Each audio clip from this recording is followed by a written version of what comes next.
নমস্কার বন্ধুরা, আমি দেবজানিস ব্লগে তোমাদের অনেক অনেক স্বাগত। আজকে ভিডিওতে আমি তোমাদের সঙ্গে শেয়ার করব বাথরুম ক্লিনিং টিপস। বন্ধুরা, আমরা বাথরুম প্রতিদিন প্রত্যেকেই ব্যবহার করি, কিন্তু আমরা অনেকেই বাথরুম পরিষ্কার করি না। এতে করে আমাদের বাথরুমের প্রত্যেকটা জিনিসই অপরিষ্কার হয়ে যায়, আর একটা সময় গিয়ে অনেকটা নোংরা ময়লা জমে যায়, তখন আর কোনোভাবেই আমরা পরিষ্কার করতে পারি না। তো আমার বাথরুমের প্রত্যেকটা জিনিস কিভাবে এত ঝকঝকে চকচকে থাকে আজকের ভিডিওতে সেটাই শেয়ার করব। তো দেখো, আমি একটুকু নোংরা ময়লা পড়তে দেই না আমার বাথরুমে। আজকে আমি তোমাদের সঙ্গে শেয়ার করব আমার বাথরুমে অত নোংরা নেই, অত ময়লা নেই, কেন নেই সেটাই শেয়ার করব। তো দেখো, অল্প একটু যখন নোংরা জমতে থাকে তখনই আমি পরিষ্কার করে ফেলি। এতে করে খুব বেশি নোংরা হয় না, আর বেশি ঘষাঘষি করে সেগুলো পরিষ্কারও করতে হয় না।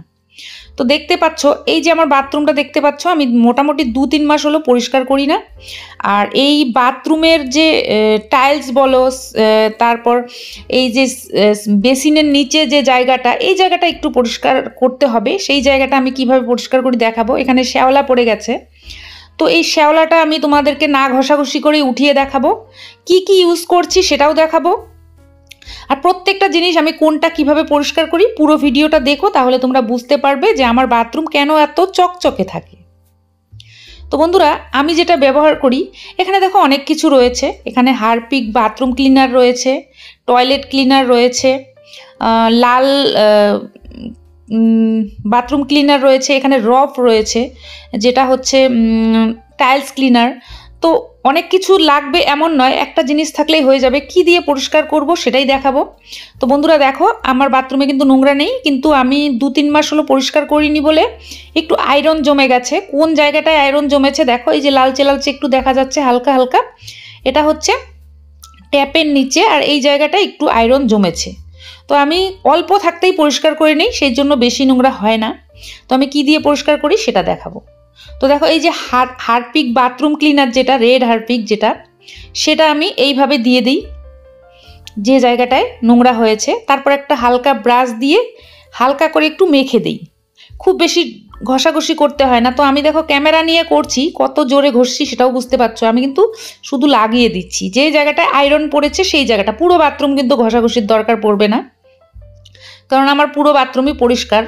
এই জায়গাটা দেখো একটু আয়রন পড়েছে, আয়রনটা উঠে যাবে, এখনই উঠে যাবে। আয়রনটা দেখা যাচ্ছে না ক্যামেরায়, কিন্তু একটু আয়রন পড়েছে। তো সেই আয়রনটা আমি তোমাদেরকে উঠিয়ে দেখাচ্ছি। এই জায়গাটা ঠিক ট্যাপের নিচে। তো দেখো, আমি এটা শুধু লাগিয়ে রেখে দেব মোটামুটি 10 মিনিট। এবার দেখো, আমি আরেকটা জায়গায় ঘষে নেব যে জায়গাটা শ্যাওলা পড়েছে। তো সেই জায়গাটা আমি বেসিনের নিচে, সেই জায়গাটা আমি একটু ঘষে তোমাদেরকে দেখাচ্ছি। ঘষাঘষি করতে হবে না, শুধু লাগিয়েই উঠে যাবে। এই যে রফ টাইলস ক্লিনার সেটা যদি তোমাদের ঘরে থাকে, যদি তোমাদের বাথরুম বেশি নোংরা হয় তাহলে এটা আনবে। এটা খুবই কার্যকরী, ঘষাঘষি করতে হয় না, এটা শুধু লাগালেই হয়ে যায়।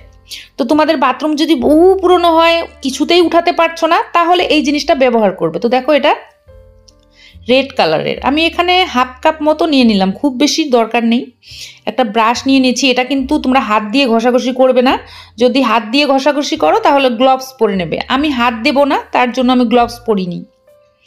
এখন দেখো, শুধু যে জায়গাগুলোতে শক্ত শ্যাওলা পড়েছে সেই জায়গাগুলোতে আমি এটা লাগিয়ে দিচ্ছি। পুরো জায়গায় লাগাবো না, যে জায়গাটা শ্যাওলা পড়েছে ঠিক সেই জায়গাটায় লাগাবো। এটা লাগানোর সাথে সাথেই উঠে যায়, ঘষাঘষি করতে হয় না। তো দেখো, আমি শুধু এটা লাগিয়ে দিচ্ছি, একটু পরেই দেখতে পাবে এই জায়গাটা পরিষ্কার হয়ে যাবে।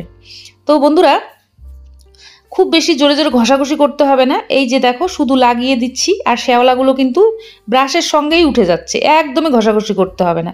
তোমাদের বাথরুম যদি খুবই কালো হয় তাহলে এই রফ টাইলস ক্লিনারটা নিয়ে আসবে। এটা অনলাইনেও পাওয়া যায়, বা যে কোনো টাইলসের দোকানেও পেয়ে যাবে। এটা তোমরা ব্যবহার করতে পারো যাদের বাথরুম প্রচণ্ড পরিমাণে জেদ্দি নোংরা বসে গেছে তাদের জন্য। তো আমার কাছে এটা ছিল, তাই আমি তোমাদেরকে দেখিয়ে দিচ্ছি যে এইভাবে লাগাবে। লাগিয়ে এটা ধরো 10 মিনিট মতো রেখে দেবে। 10 মিনিট পর হালকা ব্রাশ দিয়ে একটু ডলা দিয়ে ধুয়ে দেবে, দেখবে পরিষ্কার হয়ে যাবে। কেননা এটার মধ্যে খুব বেশি জোরে ডলাডলি করার প্রয়োজন হয় না, কারণ এটা অ্যাসিড জাতীয় জিনিস, কেমিক্যালযুক্ত জিনিস, এটা ঘষাঘষি করতে হয় না। তো দেখো, আমি লাগাতে লাগাতেই উঠে যাচ্ছে। হালকা ব্রাশ নিয়েছি, খুব বেশি ডলাডলি কিন্তু করছি না, হালকাভাবেই লাগিয়ে দিলাম পুরোটা। তো এইভাবে অবশ্যই 10 মিনিট রেখে দেওয়ার চেষ্টা করবে। আমি পুরোটা দিয়ে দিয়েছি, আর দেওয়ার সঙ্গে সঙ্গেই উঠে যাচ্ছে, ডলাডলি তো করতে হবেই না। এখন আমি তোমাদেরকে দেখাবো, আমি বাথরুমের প্রত্যেকটা জিনিস ক্লিন করে দেখাবো। আগে আমি টাইলসটা দেখাচ্ছি, যেই জায়গায় আয়রন ছিল সেই জায়গাটা আমি একটু জল ছিটে দেব, দিয়ে আমি একটু ডলা দিয়ে দেবো। তো দেখো এই যে জায়গাটা আমি রেড হারপিক লাগিয়েছিলাম সেই জায়গাটা আমি তোমাদেরকে ঘষে দেখাচ্ছি। এটা দেখা যাবে না, কারণ আয়রনের দাগ তো হালকা করে পড়েছে, সেই জন্য দেখা যাবে না। আমি কি দিয়ে পরিষ্কার রাখি সেটাই দেখাচ্ছি। হালকা একটু ডলা দিয়ে দিলাম, এখন আমি জল দিয়ে ধুয়ে তোমাদেরকে জাস্ট দেখাবো যে আয়রনটা কিন্তু একদমই নেই। তো আমি ধুয়ে দিলাম, এখন তোমাদেরকে দেখাচ্ছি সামনে নিয়ে টাইলসটা। দেখো প্রথমে একটু লালচে লালচে ছিল, এখন কিন্তু একদমই আয়রনটা উঠে গেল। তো দেখতে পাচ্ছ আয়রনটা কিন্তু একদমই নেই। এই দেখো, আগে একটু লাল লাল ছিল, এখন কিন্তু নেই। তো এইভাবেই আমি টাইলস পরিষ্কার করি রেড হারপিক দিয়ে। তোমরা রেড হারপিক দিয়ে যদি সাধারণ নোংরা হয় তাহলে পরিষ্কার করবে, আর যদি জেদি নোংরা হয় তাহলে রাব দিয়ে পরিষ্কার করবে। আমি যে জায়গাটা রাব লাগিয়েছিলাম সেই জায়গাটা এখন আমি তোমাদেরকে দেখাবো। দেখো আমি এক হাত দিয়ে করছি, এক হাতে ক্যামেরা, এক হাতে আমার ব্রাশ। আমি কিন্তু জোরে জোরে ডলাডলি করছি না, একটু জল দেব, দিয়ে একটু হালকা করে ডলা দিয়ে তারপর আমি তোমাদেরকে এটা ধুয়ে দেখাচ্ছি। এই দেখো কিভাবে উঠে যাচ্ছে শ্যাওলা।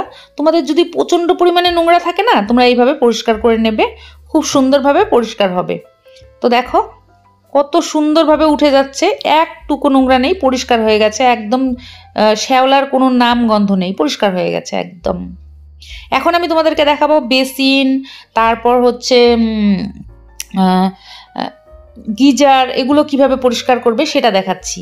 তো দেখো বেসিনটা কতটা নোংরা হয়েছে দেখতেই পাচ্ছ, একটা কালো ছোপ পড়ে গেছে, আয়রনের দাগ বসে গেছে। এখন আমি এই বেসিনটা পরিষ্কার করে দেখাবো।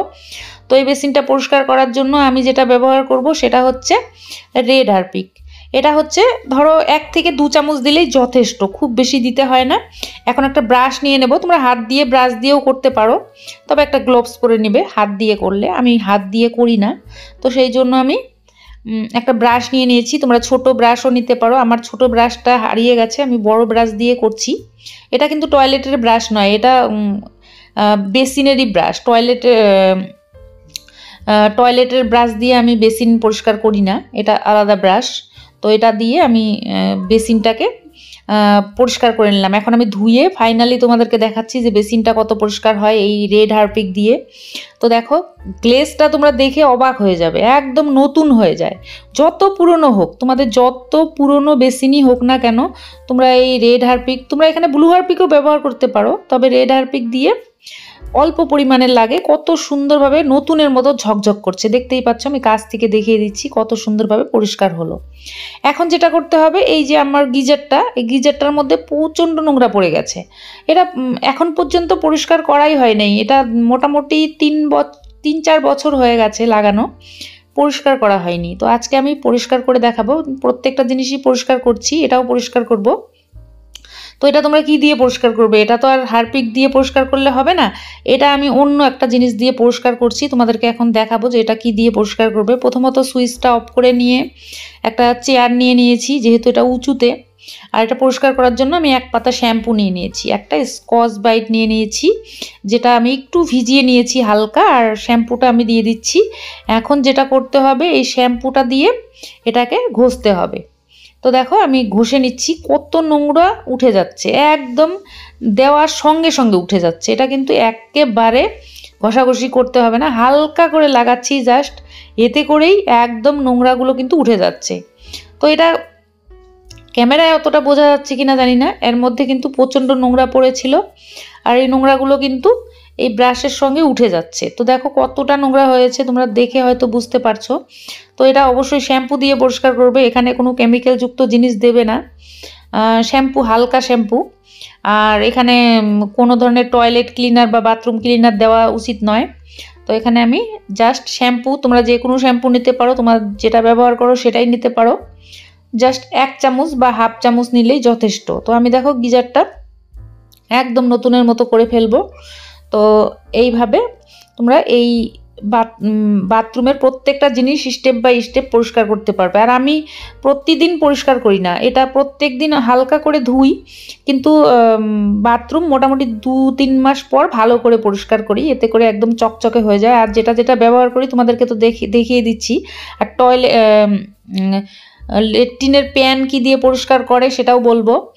এখন আমি তোমাদেরকে বলবো যে এটা এই শ্যাম্পু দিয়ে পুরো ঘষে নেবে। যখন এটা ঘষা হয়ে যাবে একটা সুতি কাপড় নেবে, নিয়ে এটাকে মুছে দেবে এইভাবে। সুতি কাপড়টা একটু ভিজিয়েও নিতে পারো হালকা করে, খুব বেশি জলে দিয়ে মুছবে না, কারণ এটা কারেন্টের জিনিস, ইলেকট্রনিক জিনিস, সেই জন্য এর মধ্যে ছলছলা করে জল দিতে যাবে না, তাহলে কিন্তু শর্ট সার্কিট হতে পারে। তো এটা শুকনো কাপড় দিয়েও মুছতে পারো। তো দেখো আমি মুছে নিয়েছি, আর কতটা চকচকে হয়েছে তোমরা বুঝতেই পারছো, একদম নতুনের মতো হয়ে গেছে। এটা কিন্তু 3-4 বছর ব্যবহার করা হয়ে গেছে অলরেডি, কিন্তু পরিষ্কার কিন্তু একদম নতুনের মতো হয়েছে গিজারটা। এখন যেটা তোমাদেরকে বলবো, তোমাদের যদি বাথরুম পরিষ্কার হয় এই জিনিসটা দিয়ে, তাহলে বাথরুম এইভাবে পরিষ্কার করবে। আর যেটা করবে, বাথরুমের আমাদের গিজারও পরিষ্কার হয়ে গেছে, এখন রইলো বাকি টয়লেট, লেট্রিনের প্যান। তো প্যান বা এই কোমর তোমরা পরিষ্কার করবে হারপিক দিয়ে। আমি হারপিক দিয়ে করি, তোমাদেরকে আমি শেয়ার করলাম না, এটা করতে ভালো লাগে না। তো যাই হোক, আজকে তোমাদের কেমন লাগলো বাথরুম ক্লিনিং টিপস, আশা করি ভালো লেগেছে। ভালো লাগলে একটা লাইক করে দিও, বন্ধুদের সঙ্গে শেয়ার করো, চ্যানেল নতুন হয়ে থাকলে সাবস্ক্রাইব করো। নমস্কার।